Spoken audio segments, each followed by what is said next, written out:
gathered them together quickly and used them to start the fire with.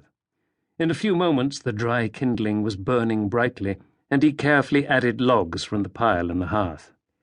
He sat back on his heels and stared deeply into the bright flames, and after a while, when the fire was burning steadily, he straightened up and moved to a dresser on the far side of the room. He took down a fresh bottle of whiskey, turned down the lamp, and sat in a chair by the fire, a glass in one hand and the bottle on the floor beside him. The flames flickered across the oak-beamed ceiling, casting fantastic shadows that writhed and twisted constantly. The liquor in the glass gleamed, amber and gold, and Fallon savoured it slowly and felt its warmth flowing into him.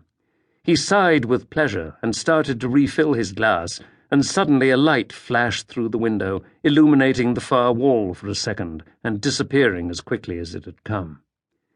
He moved quickly to the window and peered out into the darkness and the driving rain. There was nothing to be seen.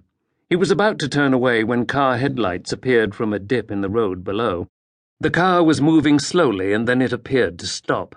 He watched it for a few moments until the lights moved forward again and turned into the track that led to the cottage. Fallon pushed the typewriter out of the way and opened a drawer in the table. He took out a Luger automatic pistol and an electric torch. He checked the action of the Luger and then opened the door and moved out into the covered porch. The car came to a halt a few feet away, and the engine was turned off.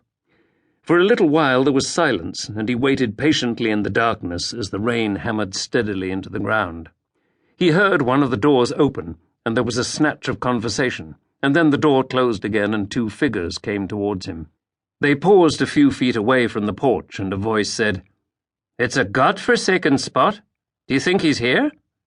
Fallon eased the safety catch off and held the Luger against his right thigh. He raised the torch and said quietly, "He's here." Light stabbed through the darkness, picking out the startled faces of the two men who stood before him. There was silence, and then a voice that he had not heard for many years said, "Is it yourself, Martin?" For a moment he held the torch steady on them, and then he directed the beam downwards and said, "You'd better come in. Watch the step with that leg of yours, O'Hara." He went back into the cottage and turned up the lamp.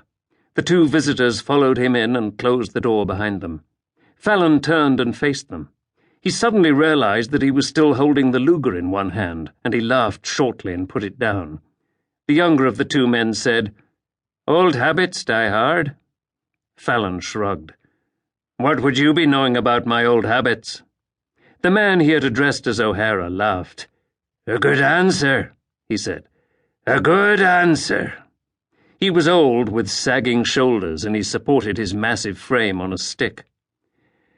"You'd better take your coat off and sit down," Fallon told him. He turned away and took two extra glasses from a shelf. The younger man helped O'Hara off with his coat, and the old man sat down in a chair by the fire with a sigh of relief. "Ah, now, is it a drop of the right stuff you're going to offer us?" he said as Fallon came forward with the glasses.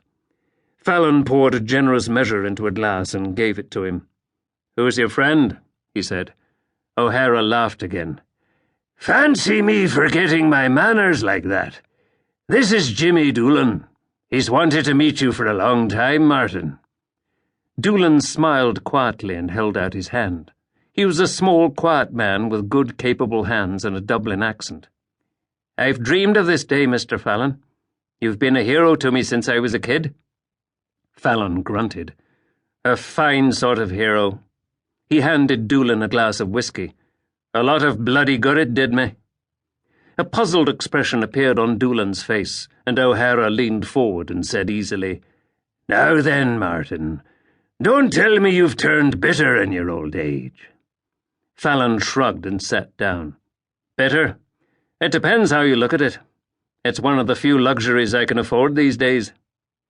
There was another short, uneasy pause before O'Hara said, "How's the writing going?